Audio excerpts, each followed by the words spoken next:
हो रही थी। संतों की सहायता लेते हैं, संत के संग मिलकर एक यज्ञ का कार्यक्रम रखा, यानी यज्ञ करवाते हैं संतान प्राप्ति हेतु। अब यज्ञ होते होते सुबह से शाम हो गई।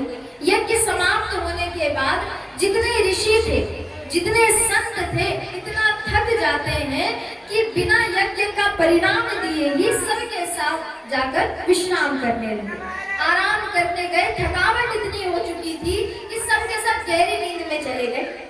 राजा को लगा कि संतों को अभी जगाना उचित नहीं रहेगा, सबके सब थके हुए हैं, सो यज्ञ का जो भी परिणाम है वो कल ले लिया जाएगा। राजा भी जाकर संतों के बगल में विश्राम करने लगे, सो गए। अर्धरात्रि के समय अचानक से राजा युवनाश्व को बड़ी प्यास लगती है। प्यास के कारण नींद खुली, चारों ओर ढूंढते हैं, पानी कहीं नहीं मिला। संतों को भी जगाने की कोशिश करते हैं, लेकिन सभी संत इतने गहरी निद्रा में थे, घोर निद्रा में थे कि कोई राजा की बात सुनकर नहीं जगते। राजन को लगा कि यहाँ तो जल नहीं है, लेकिन जहाँ पर यज्ञ हुआ है, यज्ञ स्थल, वहां पर जल तो अवश्य होगा, क्यों तो वहीं चले।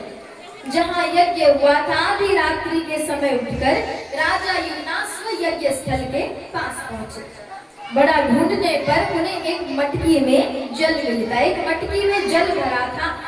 राजा युवनाश्व बिना सोचे समझे, इतनी जोर की प्यास लगी थी कि बिना सोचे समझे मटकी उठाते हैं और पूरे जल को ग्रहण कर गए। पूरे जल को पीकर मटकी रख के और राजा फिर से आकर सो गए। अगले सुबह संतों की आंख खुली, अपने नित्य काम से निवृत्त होकर संत यज्ञ स्थल पर पहुंचे और कुछ ढूंढने लगे।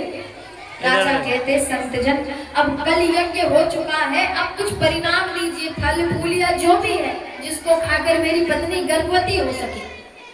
संत कहते, राजन, हम आखिरकार ढूंढ वही रहे हैं।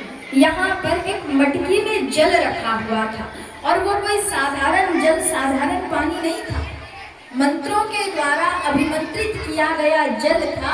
और जब हमने आपकी पत्नी की जांच की, आपकी पत्नी की नाभि की जांच करने पर हमें ये पता चला है कि आपकी पत्नी का गर्भाशय यानी कोख इतना